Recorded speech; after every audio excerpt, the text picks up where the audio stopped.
مومنو، جب تم نشے کی حالت میں ہو تو جب تک ان الفاظ کو جو منہ سے کہو سمجھنے نہ لگو نماز کے پاس نہ جاؤ، اور جنابت کی حالت میں بھی نماز کے پاس نہ جاؤ یہاں تک کہ غسل کر لو۔ ہاں، اگر بحالت سفر رستے چلے جا رہے ہو اور پانی نہ ملنے کے سبب غسل نہ کر سکو تو تیمم کر کے نماز پڑھ لو، اور اگر تم بیمار ہو یا سفر میں ہو یا کوئی تم میں سے بیت الخلا سے ہو کر آیا ہو یا تم نے عورتوں سے مقاربت کی ہو اور تمہیں پانی نہ ملے تو پاک مٹی لو اور منہ اور ہاتھوں کا مسح کر کے تیمم کر لو، بے شک اللہ معاف کرنے والا ہے، بخشنے والا۔ بھلا تم نے ان لوگوں کو نہیں دیکھا جن کو کتاب سے حصہ دیا گیا تھا کہ وہ گمراہی کو خریدتے ہیں اور چاہتے ہیں کہ تم بھی رستے سے بھٹک جاؤ، اور اللہ تمہارے دشمنوں سے خوب واقف ہے،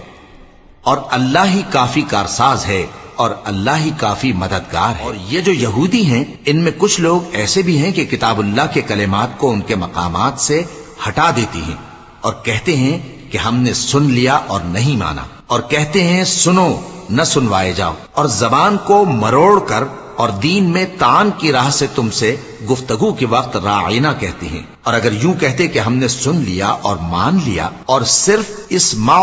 اور راعینا کی جگہ انظرنا کہتے تو ان کے حق میں بہتر ہوتا اور بات بھی بہت درست ہوتی، لیکن اللہ نے ان کے کفر کے سبب ان پر لعنت کر رکھی ہے تو یہ کچھ تھوڑے ہی ایمان لاتی ہیں۔ اے کتاب والو، قبل اس کے کہ ہم کچھ چہروں کو مٹا دیں اور پھر ان کی پیٹھ کی طرف پھیر دیں یا ان پر اس طرح لعنت کریں جس طرح ہفتے والوں پر لعنت کی تھی، ہماری نازل فرمائی ہوئی کتاب پر جو تمہاری کتاب کی بھی تصدیق کرتی ہے ایمان لے آؤ، اور اللہ نے جو حکم فرمایا سو سمجھ لو کہ اللہ اس گناہ کو نہیں بخشے گا کہ کسی کو اس کا شریک بنایا جائے، اور اس کے سوا اور گناہ جس کو چاہے معاف کر دے، اور جس نے اللہ کا شریک مقرر کیا اس نے بڑا بہتان باندھا۔ کیا تم نے ان لوگوں کو نہیں دیکھا جو اپنے آپ کو پاکیزہ کہتے ہیں؟ نہیں، بلکہ اللہ ہی جس کو چاہتا ہے پاکیزہ کرتا ہے، اور ان پر دھاگے برابر بھی ظلم نہیں ہوگا۔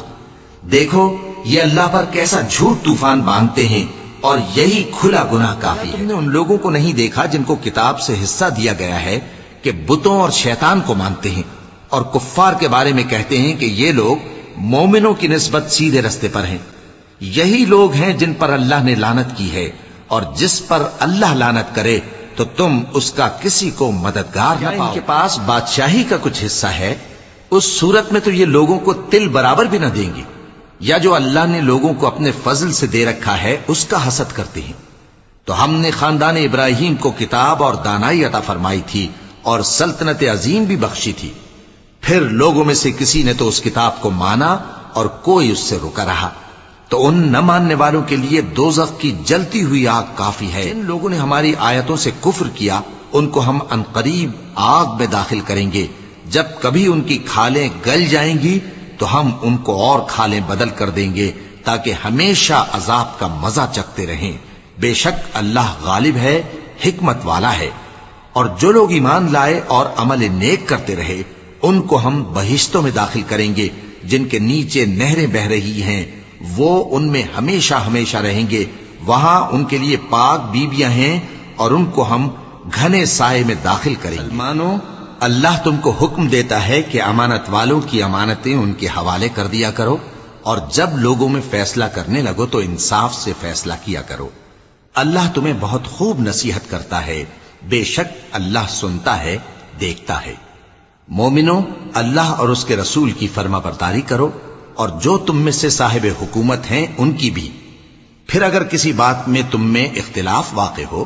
تو اگر اللہ اور روز آخر پر ایمان رکھتے ہو تو اس میں اللہ اور اس کے رسول کے حکم کی طرف رجوع کرو،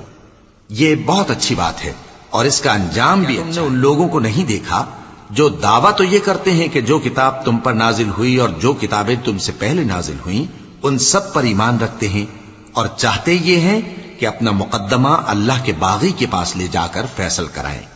حالانکہ ان کو حکم دیا گیا تھا کہ اس کو نہ مانیں،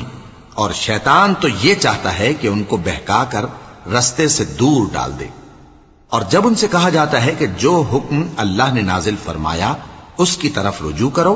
اور پیغمبر کی طرف آؤ، تو تم منافقوں کو دیکھتے ہو کہ تم سے گریز کرتے اور رکے جاتے ہیں۔ کیسی ندامت کی بات ہے کہ جب ان کے اعمال کی شامت سے ان پر کوئی مصیبت واقع ہوتی ہے تو تمہارے پاس بھاگے آتے ہیں اور قسمیں کھاتے ہیں کہ واللہ ہمارا مقصود تو بھلائی اور مصالحت تھا۔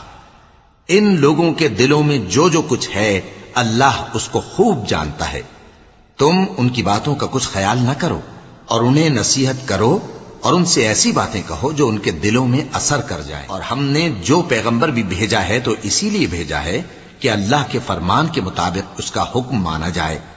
اور یہ لوگ جب اپنے حق میں ظلم کر بیٹھے تھے، اگر تمہارے پاس آتے اور اللہ سے بخشش مانگتے اور پیغمبر بھی ان کے لیے بخشش طلب کرتے تو اللہ کو معاف کرنے والا بڑا مہربان پاتے۔ پس